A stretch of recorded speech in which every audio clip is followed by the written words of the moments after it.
बिस्मिल्लाहिर्रहमानिर्रहीम, अस्सलाम वालेकुम। आज मैं जा रहा हूँ अलबैक दुबई मॉल में।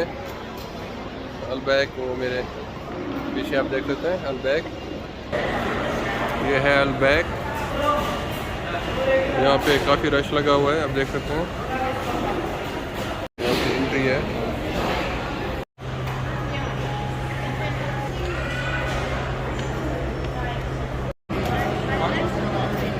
यहाँ पे मैं अपना ऑर्डर दूंगा अभी। मैंने ऑर्डर किया है 20 दिरहम का 4 पीस ऑफ चिकन।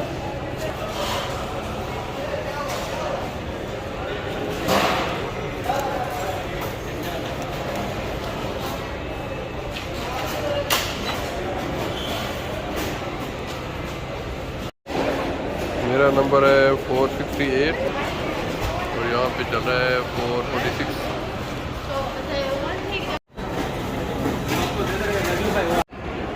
मेरा अलबैक चिकन आ गया है। तकरीबन आधा घंटा इंतज़ार किया तो मैंने यह फ्राइड चिकन, इसको खा के देखते हैं कैसा।